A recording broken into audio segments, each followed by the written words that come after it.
네, 오늘 함께 내받을 말씀은 미가서 5장 우리 1절부터 15절 말씀까지입니다.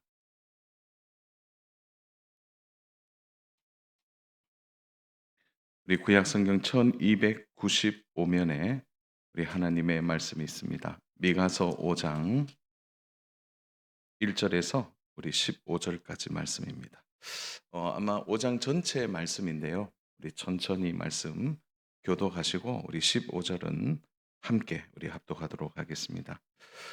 딸 군대여 너는 때를 모을지어다. 그들이 우리를 애워쌌으니 막대기로 이스라엘 재판자의 뺨을 치리로다.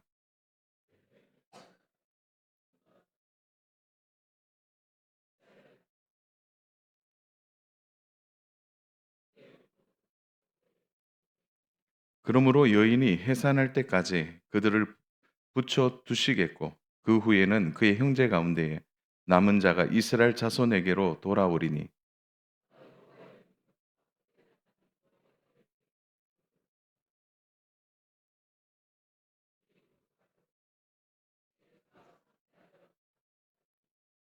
이 사람은 평강이 될 것이라. 아수르 사람이 우리 땅에 들어와서 우리 궁들을 짓밟을 때에는 우리가 일곱 목자와 여덟 군왕을 일으켜 그를 치리니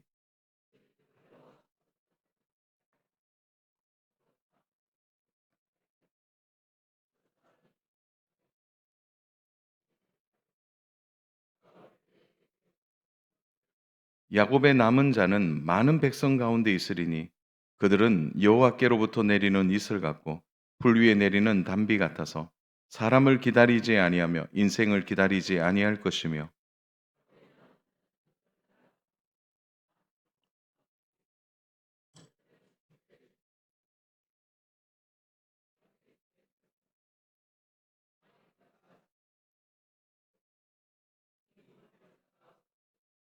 내 손이 내 대적들 위에 들려서 내 모든 원수를 진멸하기를 바라노라.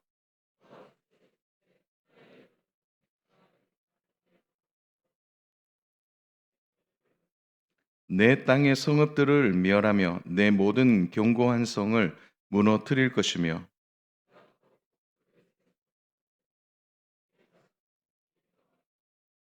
내가 내게 새긴 우상과 주상을 너희 가운데서 멸절하리니 내가 내 손으로 만든 것을 다시는 섬기지 아니하리라.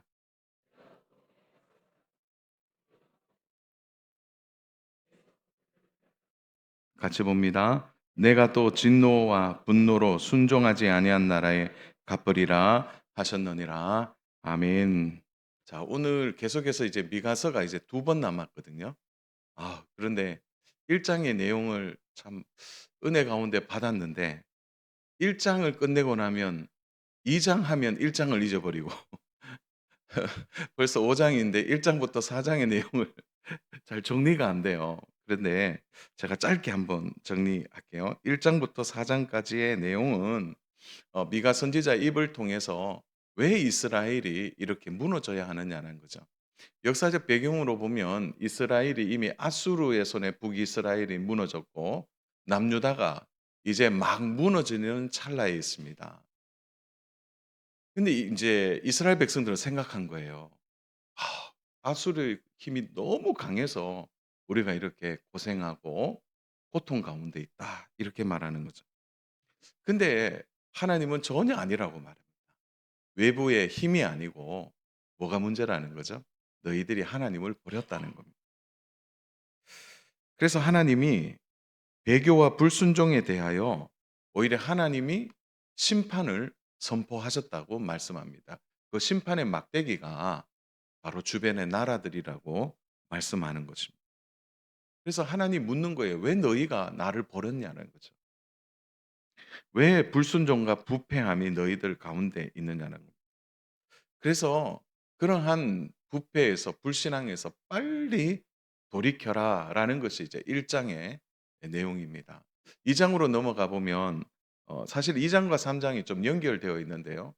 이스라엘 전체가 이러니까 당연히 사회적으로도 어떨까요? 하나님을 버리고 특히 부패한 지도자들의 악행들을 하나님이 보시면서 하나님이 직접 통치자로 심판하시겠다. 그 메시지가 2장, 3장에 나옵니다. 그런데 4 장에서 반전이 있어요. 그렇게 하나님이 뭡니까? 심판을 말씀하시고 "너희가 이런 고난이 당연하다." 이게 이제 우리가 표현하면 이런 거죠. "매 맞아도 싸다." 그런데, 그런데 "너희가 이렇게 하고 망하지 않을 것이다."라는 거죠. 그럼에도 불구하고 하나님은 자기 백성을 버리지 않으신다는, 누구보다도 하나님이 마음이 아프시다고 말합니다. 고통 가운데 있는 너희들을 보면서 "나도 마음이 아프다."라는 거죠. 그래서 "너희가 빨리 돌이키면 내가 손을 얼른 펴서 너희의 손을 잡아 주겠다."는 거기에 대한 하나님의 놀라운 메시지가 선포됩니다. 뭡니까? 바로 이 땅에 메시아를 보내 주실 것이다. 가장 큰 대망 예수 그리스도 그 메시아를 너희에게 보내 주므로 하나님의 나라를 새롭게 하시겠다라는 것이 4 장의 메시지입니다. 그 4 장이 이제 예고편처럼 딱 등장하다가 5 장으로 들어가 보면 이제 오늘이죠. 오늘에는 본격적으로 메시아 대망에 대해서 선포하고 있는 말씀이 오늘 본문의 말씀입니다. 그래서 5 장의 내용은 4 장에서 잠깐 예고편으로 보여진 메시아에 대한 구체적인 메시아가 어떻게 올 것이냐. 그래서 1 절부터 4 절까지 보면 "베들레헴 에브라다야." 이렇게 시작하면서 그 메시아가 베들레헴에 올 것을 말씀하시죠. 그리고 참담한 이러한 현실 앞에서 너희에게 필요한 것은 당장 나라를 지키고, 그리고 너희에게 필요한 영웅이 아니라 미안하지만, 미안하지만 너희들은 망해야 한다는 거죠. 다시 말하면 너희가 이제 완전히 해체되어야 한다는, 영적으로 들여다보면 너희가 완전히 죽어야 한다는 거죠. 왜 그럴까요? 죽어야 진정한 소망을 만날 수 있기 때문에. 바로 답을 여기에서 찾아라. 너희가 이 문제, 요 잠시 어려움을 해결해 보려고 지도자를 구한다든지 다른 이웃 나라의 힘을 빌리는 것이 아니라 지금 누구도 하나님의 백성을 이끌 만한 지도자가 없다는 겁니다. 그러므로 미안하지만 너희들은 철저하게 하나님의 계획 안에서 무너지고, 또 너희가 이제 완전히 나라를 잃고 방황하는 가운데 그 남은 자들을 통해서 하나님은 메시아의 대망을 보여주시고 결국 하나님의 계획대로 새로운 나라, 하나님의 영광스러운 나라를 일으켜 줄 것이라고 말씀해 주는 것입니다. 그것이 이제 오늘 5 장에서의 전체적인 내용입니다. 그래서 5 장은 그 미가서 전체에 있어서 가장 중요한 2 가지 주제를 품고 있죠. 하나는 심판, 하나는 회복이라는 겁니다. 그래서 심판과 회복의 반복된 구조 속에서 하나님의 계획이 어떻게 하나하나 이루어지는지에 대하여 말씀하고 선포하고 있는 것입니다. 사랑하는 여러분, 그래서요, 참 하나님의 처방이 사람들이 생각하는 것과 다릅니다. 하나님은 무너져야 된다. 하나님은 망해야 된다는 거죠. 나라가 없어지고 너희들이 포로가 되고, 그래서 너희들의 삶에 완전히 모든 절망에 있을 때 그제서야 온 세상이 깜깜하여서 빛을 잃어버린 그 순간에 너희가 빛을 발견하게 될 것이다. 자, 여러분, 방 안에 깜깜할 때 여러분 그 작은 빛 하나가 얼마나 선명합니까?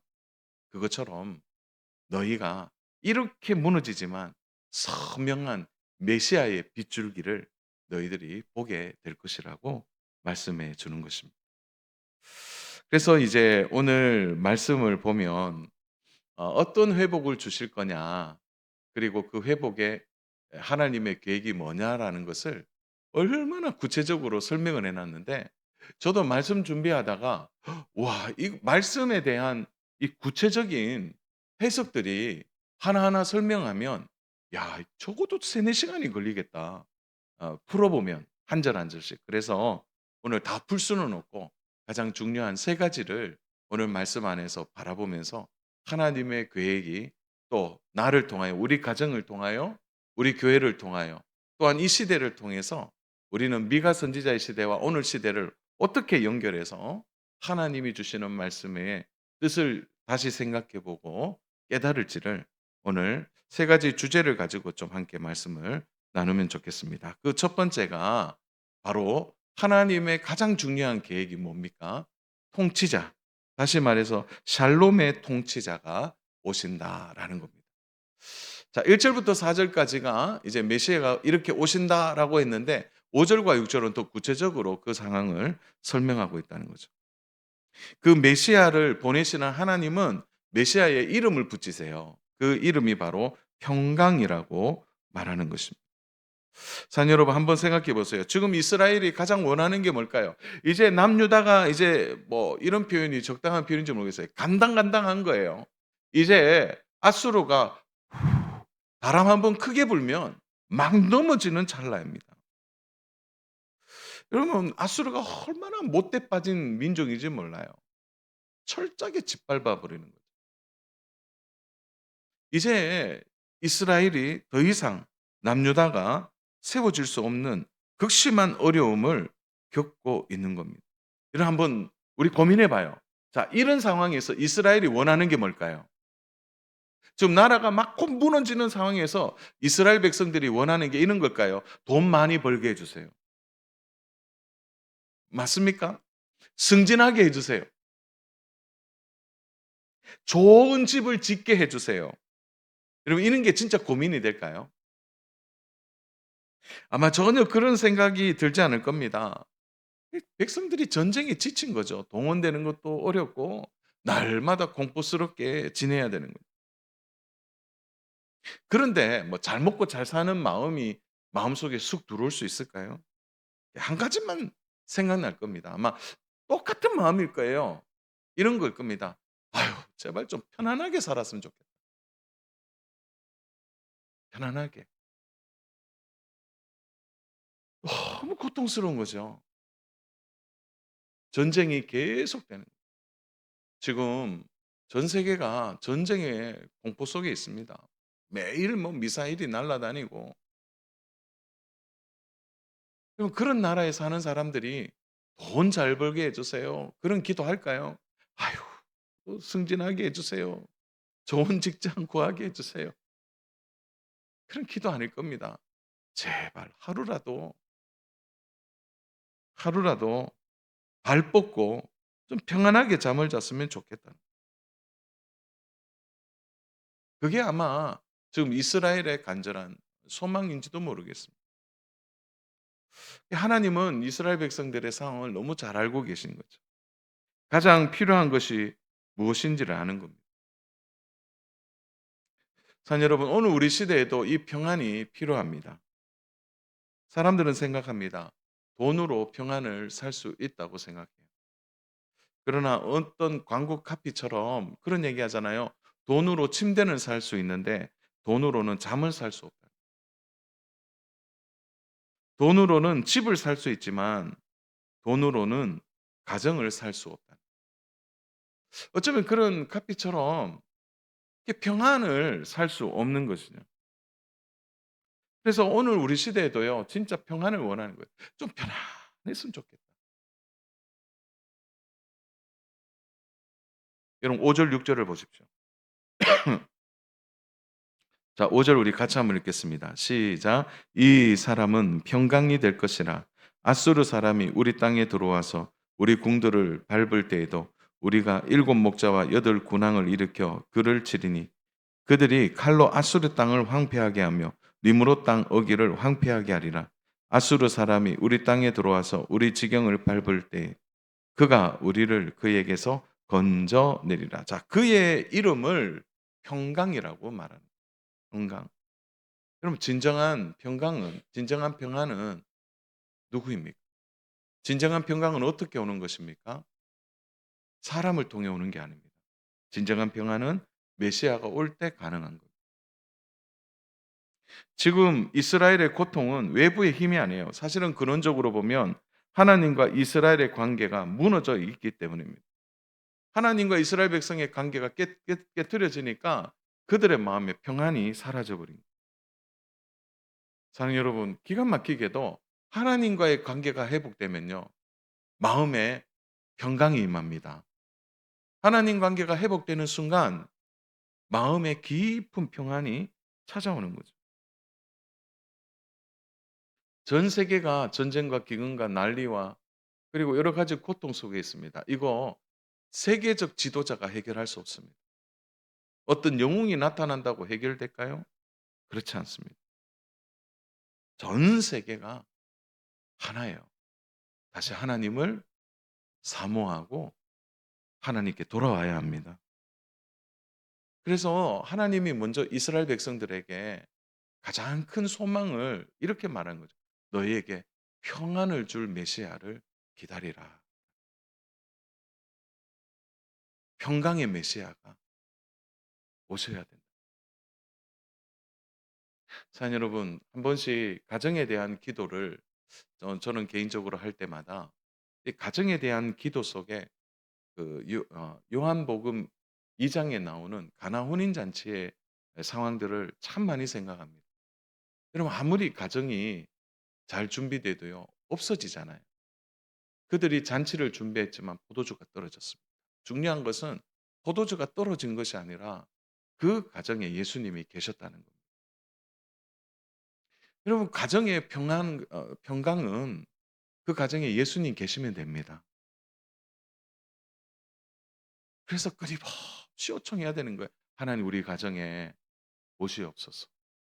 이 가정의 평안에 예수님이 함께할 때 그 가정의 문제가, 그 가정의 어려움이 해결되는 거죠. 근데 일터도 마찬가지죠. 평강의 메시아를 소망하는 믿음, 이것이 중요합니다.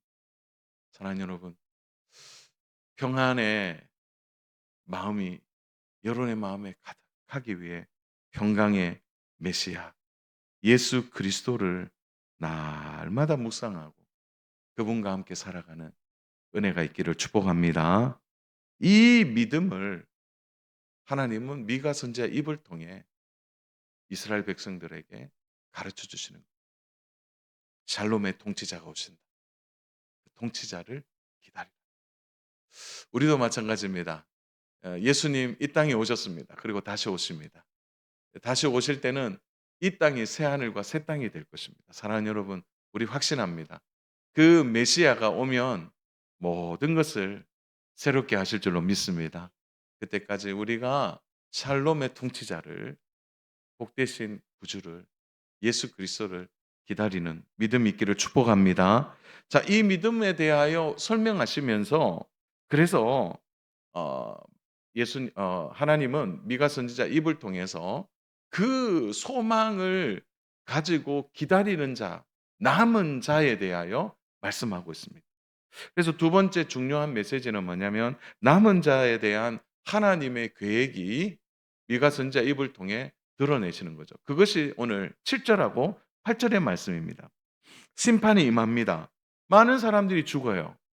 이스라엘은 완전히 무너지고 예루살렘 성은 불타고 사람들은 찢겨 죽기도 하고 포로로 끌려가게 됩니다. 그러나 하나님은 어떻게 하시느냐? 신실하게 남은 자를 통하여, 신실한 남은 자를 통하여 하나님의 계획과 역사를 이어갈 것을 말씀하십니다. 그래서 야곱의 남은 자, 그들은 끝까지 타락하지 않고 믿음을 지킬 것을 말씀하십니다. 그런데 이스라엘 안에 진짜 이런 자들이 있을까요? 지금 이스라엘의 이 타락한 부패한 이 세대에 그런 자들이 있을까요? 우리 7절 8절을 보십시오. 7절 8절 같이 읽겠습니다. 시작. 야곱의 남은 자는 많은 백성 가운데 있으리니 그들은 여호와로부터 내리는 이슬 같고 풀 위에 내리는 단비 같아서 사람을 기다리지 아니하며 인생을 기다리지 아니할 것이며 야곱의 남은 자는 여러 나라 가운데와 많은 백성 가운데에 있으리니 그들은 수풀의 짐승들 중에 사자 같고 양떼 중에 젊은 사자 같아서 만일 그가 지나간즉 밟고 찢으리니 능히 구원할 자가 없을 것이라. 자, 오늘 여기에서 중요한 말씀을 주시죠. 하나님은 미가 선지자를 통해 분명히 말씀하십니다. 남은 자가 적다 많다.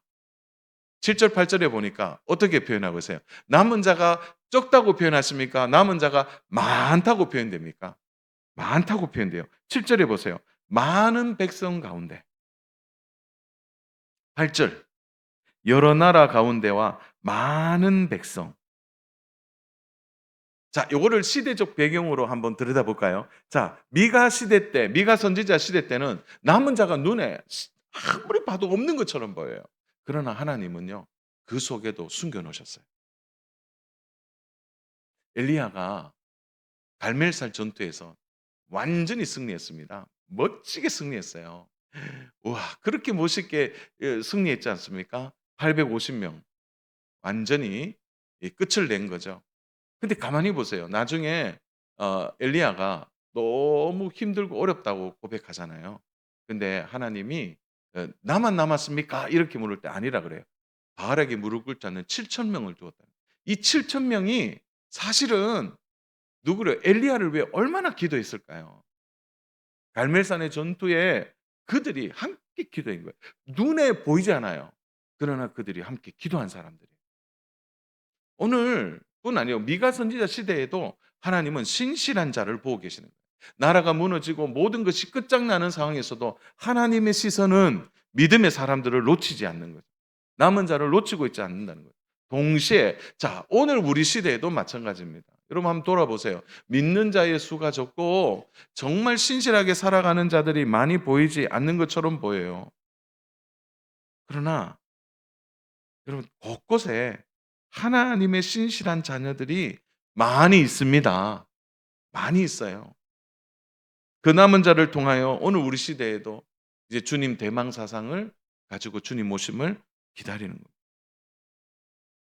그래서 우리가 한 가지 생각할 게 있습니다. 그거는 유대인들의 착각이죠. 그것은 무엇입니까? 그 많은 남은 자가 유대인만이냐라는 것에서 유대인들은 자기들만 생각한 겁니다. 그럼 그래서 오늘 말씀을 영적으로 풀어보면 혈통에 따른 이스라엘을 말하지 않고요.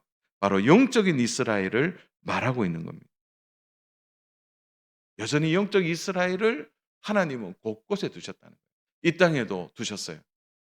그리고 세계 곳곳에 믿는 자들을 두셨다는 겁니다. 그러므로 사랑하는 여러분, 오늘 가정에 혼자 예수 믿고 집안에 나만 예수 믿는 것처럼 볼 수 있습니다. 근데 그렇지 않아요. 하나님 곳곳에 믿음의 사람들을 두셨습니다. 이제 그들이 이제 믿을 때가 오겠죠. 확신합니다. 여러분들이 그 남은 자인 줄로 믿습니다. 그래서 주님을 기다리는 거죠. 자, 이 말씀을 전하는 미가 선지자가 얼마나 기뻤을까요? 나만 남았는 줄 알았는데 하나님이 아니래요. 곳곳에 뒀대요. 곳곳에. 여러분 하나님의 계획과 섭리는 지금도 그 남은 자들을 통해 일하십니다. 나라가 어렵고 지금 막 경제적으로도 너무 힘들다고 그러는데 아니에요. 하나님은 지도자 중에서도 남은 자를 두셨고요. 또 경제계 안에서도 남은 자를 두셨고 우리의 일터에도 각각 남은 자를 두셨습니다. 그래서 미가 선지자가 하나님의 시선을 보니까 너무 놀란 거예요. 왜냐하면 그 남은 자를 하나님이 두 가지로 표현하고 있습니다. 7절 보십시오. 이슬과 단비로 표현하는 거예요. 너무 멋진 표현입니다. 8절에는 젊은 사자로 표현하고 있는 겁니다. 사랑하는 여러분 먼저 축복합니다. 그 남은 자가 이슬과 단비라면 오늘 우리가 남은 자의 이슬과 단비가 되기를 축복합니다. 젊은 사자가 되기를 축복합니다. 너무 멋진 표현을 하나님은 말하고 계세요. 왜냐하면 이슬과 단비는 조용하게 내립니다. 그러나 그 땅에 그 나무에 싱싱한 자양분과 열매를 맺도록 하는 겁니다. 이것은 뭘 얘기하는 거죠? 남은 자들이 결국은 그 선한 영향력을 드러내게 될 것이라는 거예요. 조용히. 그래서 교회 일을 보면 그런 것 같아요. 교회 일을 하는 때 보면 조용히 일하는 이슬과 담비 같은 분들이 있고요. 또 그런 분들만 있으면 안 돼요. 또 어떤 분도 있죠? 여기 보니까 젊은 사자 같은 분들도 있어요. 호요하는 거죠. 뭐 얼마나 용맹스럽고 에너지가 넘치는 거예요.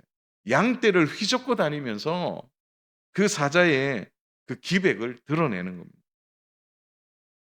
오늘 남은 자들 가운데 젊은 사자처럼 담대하게 이 땅 가운데 예수 믿는 것을 드러내고 땅을 호령할 만한 그런 신실한 하나님의 자녀도 하나님은 남은 자 중에 두실 것이라고 말씀하십니다. 바라기는 우리 교회에 이슬과 담비 같은 그런 분들이 많기를 축복합니다. 동시에 젊은 사자같이 그런 용맹을 드러내. 그래서 교회 일은 이 이슬과 담비 같은 분도 있어야 되고 또 앞을 진두지휘하고 막 탁 나갈 젊은 사자도 필요한 거. 바로 하나님은 그런 남은 자들을 통해 하나님의 계획을 이루시겠다. 샬롬의 통치자가 이 땅에 올 때 그렇게 하시겠다 하셨고 다시 오실 메시아 그분이 올 때 이 남은 자들을 통해서 이런 영향력을 드러내게 할 것이라고 말씀하셨습니다. 자녀 여러분, 그러므로 우리에게도 시련과 고난이 있지만 우리 하나님에 대한 믿음을 지키고 남은 자의 신실함을 가지고 우리가 뭐 단비의 은혜로 단비와 이슬 같은 그런 사람으로 살게 하시든지 젊은 사자처럼 살게 하시든지 어떤 쪽이라도 우리가 남은 자 되어서 하나님의 말씀을 붙들고 세상 가운데 정말 하나님을 의지하고 신실하게 살아가면 우리 믿음의 성도님 되시기를 주님의 이름으로 축복합니다.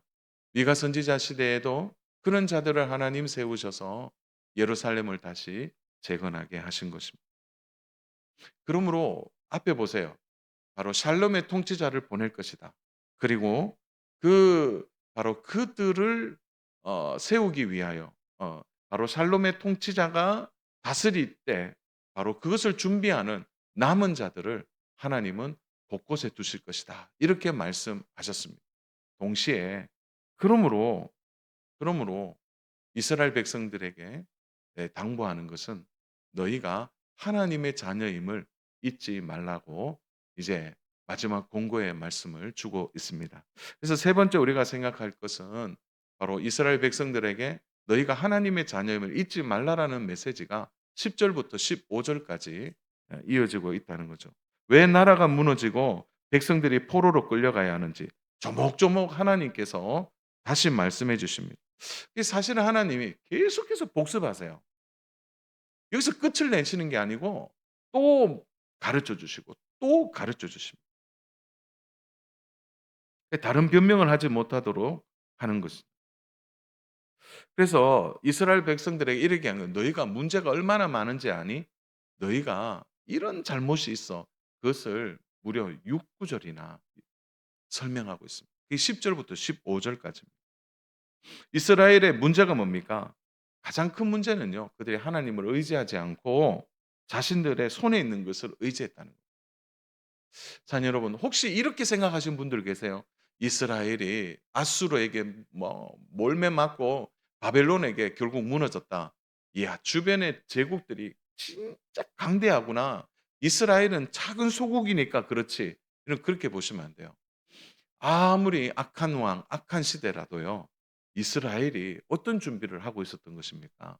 한번 보세요. 여러분 10절 11절 같이 읽겠습니다. 여호와께서 이르시되 그날 이르러는 내가 내 군마를 내 가운데서 멸절하며 내 병거를 부수며 내 땅의 성읍들을 멸하며 내 모든 견고한 성을 무너뜨릴 것이며. 자, 이스라엘이 허술했나요? 아닙니다. 매일 전쟁이 있었잖아요. 제발 다리 쭉 뻗고 좀 평안하게 지냈으면 좋겠다. 그런 말만 하고 매일 당연만 했을까요? 그렇지 않아요. 준비했어요. 나름대로 잘 준비했습니다. 최근 들어 우리나라가요. 국방력이 얼마나 세졌는지 한번 신문을 보니까 우리 방산 산업이 이제 뭡니까? 그 반도체 칩 하는 다음으로 수출이 잘 된대요. 그 이유를 보니까 그 이유가 좀 다른 데 있더라고요. 왜냐하니까 우리 민족이 하도 외세 침입이 많았잖아요. 일본, 중국, 너무하고 이제 구한 말에는 러시아까지 얼마나 우리를 괴롭혔습니까? 그래서 역사학자들이 960회 이상을 침략당한 민족이에요. 근데 우리 민족이 침략한 적이 있습니까? 아니. 그런데 가만히 보세요. 그렇게 하다 보니까 자연적으로 뭐가 발달했냐면 지키려고 하는 마음들이 커졌다는 거예요. 그러다 보니까 자연히 국방에 대해서 아주 체계적인 그런 군사력을 잘 준비했다는 거예요. 그래서 우리 민족을 보십시오. 정말 그래요. 이스라엘이 허술했을까요? 아닙니다. 오늘 10 절에 보니까 군마와 병거를 잘 준비했다고 나옵니다. 11 절에 성읍들도 얼마나 견고하게 세웠는지 모릅니다. 이 성을 튼튼하게 준비한 거예요. 자, 문제는 여기서 일어나는 거예요. 이 정도면 됐다. 군마도 준비됐고 병거, 당시에 전차 아닙니까? 오늘날로 말하면 전차도 준비되어 있고 아무리 공격해도 우리의 성읍을 봐라. 얼마나 견고해. 이 정도면 됐다는 거예요. 이 정도면. 어떤 나라도 넘볼 수 없다고 생각하는 겁니다. 여러분 이런 준비를 해도 하나님이 말씀하세요. "너희가 무기력하게 무너질 것이다." 이들은 전심으로 하나님을 의지하지 않은 겁니다. 자신들의 손에 있는 것을 자신의 손으로 지키려고 했던 것입니다. 여러분 오늘 우리 시대를 보십시오. 우리가 쥐고 있는 것으로 우리 가정을 지킬 수 있을까요? 여러분 내가 무엇인가를 의지하고 붙드는 그것으로 우리의 가정, 특별히 우리의 일터, 사업장, 나의 가게를 지킬 수 있다고 생각하십니까? 아닙니다. 매일매일 하나님이 지켜주시면 아무것도 아닙니다. 여러분 하나님이 지켜주지 않으면 우리는 아무것도 이룰 수 없는 자. 호흡 한 가지도 그래요. 이스라엘은 간구하고 있었던 거죠. 우리가 이 정도면 됐다는 거예요. 여러분 하나님의 은혜가 무엇입니까? 철저하게 하나님 없으면 안 된다는 마음에서부터 하나님의 은혜가 출발하는 겁니다. 그거 잊으시면 안 돼요. 여러분의 손에 쥐고 있는 것이 많으면 많을수록 그것이 하나님과 나의 관계를 멀어지게 한다면 그게 우상이잖아요. 빨리 내려놔야 돼요.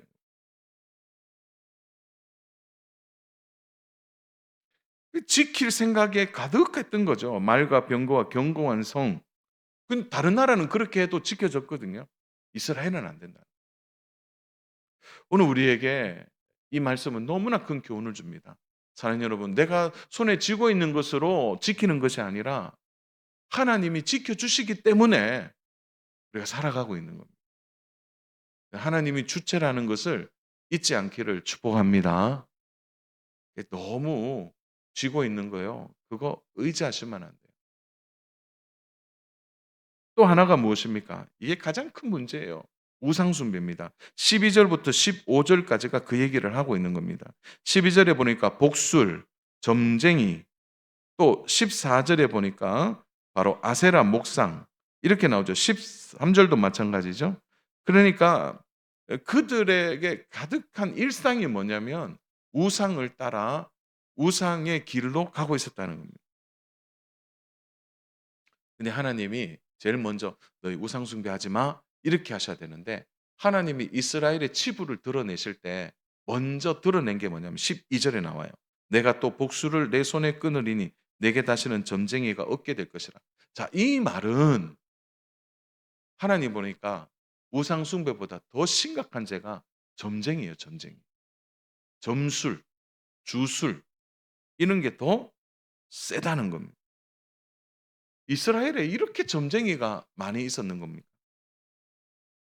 말씀 준비하다가 가만히 이스라엘을 보니까 우리 민족도 그런 것 같아요.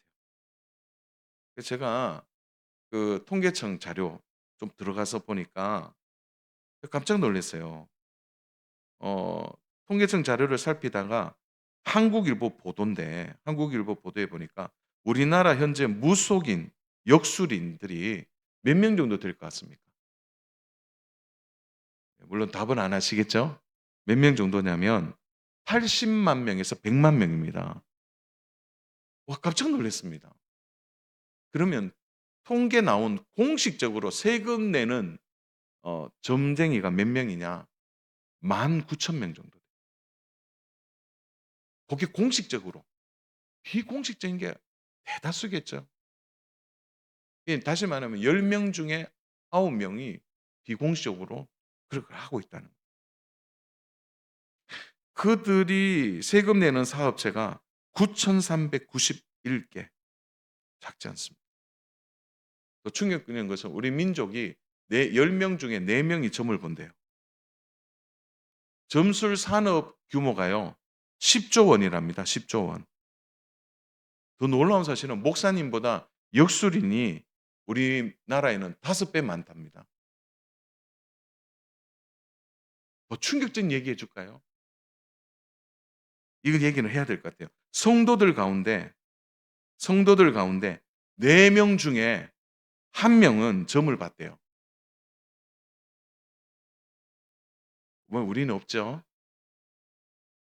예. 본분 있다면 회개하시기 바랍니다. 4명 중에 1 분이 점을 봤대요. 한국일보 보도입니다 이게. 우리 시대와 이스라엘 시대가 뭐가 다르겠습니까? 우상 숭배를 먼저 얘기하지 않고 먼저 점쟁이를 얘기하고 있다는 것은 이스라엘 땅 안에 얼마나 점치는 이 일들이 많이 있는지를 말해 줍니다. 이스라엘의 가장 큰 문제는 자신들이 누구의 자녀인가를 망각하고 있는 겁니다. 여러분 하나님의 자녀들이 하나님의 말씀대로 살지 않고 점을 본다? 그걸 어떻게 이해해야 되는 거예요? 유다 땅에 우상이 많은 이유, 점쟁이가 많은 이유가 뭡니까? 그들의 미래가 불안하기 때문이죠. 그래서 그들의 미래를 어떻게 하든지 좀 알고 대처해 보려고 하다 보니까 점쟁이들이 있고 그리고 우상들에게 자신을 맡기고 있는 거예요. 잠시 심리적 안정을 얻을 수 있는 것 같지만 결국 그들은 하나님의 자녀임을 망각해 버린 것입니다. 오늘 우리에게도 이런 문제가 있을 수 있습니다. 사랑하는 여러분, 앞날이 걱정되십니까? 그래서 막 사람들이 앞날을 알려고 하는데 사실 우리에게 중요한 건 하나님이 말씀하셨어요. 내일 일은 우리의 날입니까? 주님의 날입니까? 주님의 날이에요. 내일 일을 걱정하지 말라 그랬어요. 우리는 오늘을 걱정하는 거죠. 내일 일은 하나님이 하시는. 그 말씀을 알면서도 우리는 내일을 엉뚱한 곳에 맡기면 안 된다는 거예요. 그러다 보니까 언제 길이 열리는지, 언제 좋은 직업을 가지게 되는지, 그러다 보니까 막 초조해지는 거예요. '내가 지금 예배하고 있는 게 맞나? 내가 지금 기도만 하고 있는 게 이게 맞나?' 그래서 예배드리고 기도하는데도 마음이 막 불안한 거죠. 하나님이 말씀하는 거예요. "얘들아 너희가 하나님의 자녀임을 이 정체성을 잃지 마라.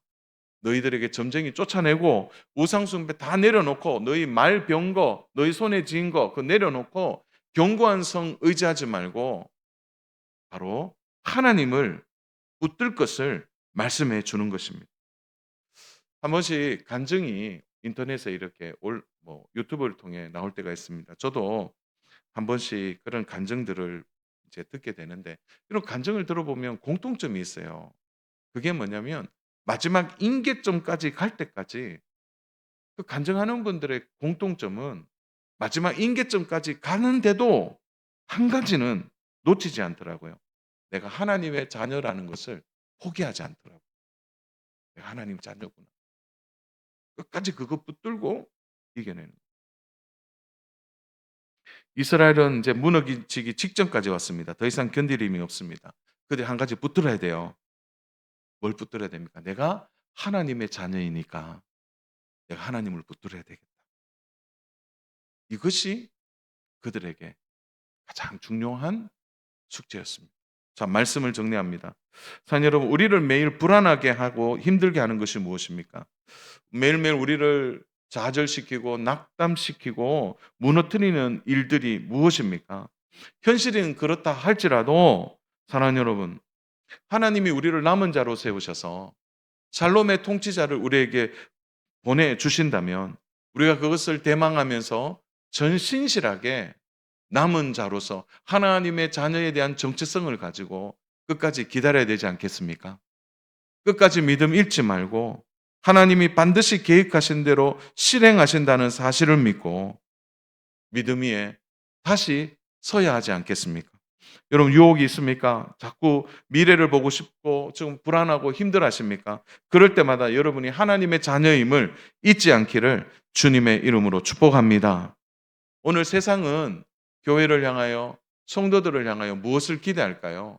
세상 속에 흡수되어서 세상의 가치관대로 우리와 함께 어울리자를 기대할까요? 오히려 세상은 그렇지 않습니다. 사랑하는 여러분, 교회가 교회다워지고 성도가 성도다워지는 것. 여러분 이 땅에 평안이 사라진 것이 오늘 교회의 책임이라는 사실을 남은 자들의 책임이라는 사실을 기억해야 합니다. 이 땅에 사랑하는 여러분, 교회가 바로 서면요. 세상도 바뀝니다. 성도가 바로 서면 세상도 반드시 변화될 줄로 믿습니다. 하나님의 마지막 교회 샬롬의 통치자를 보내주실 때까지 우리 남은 자로서 주님을 바라보고 하나님의 자녀답게 신실하게 살아가는 우리 믿음의 성도님 다 되시기를 주님의 이름으로 축복합니다.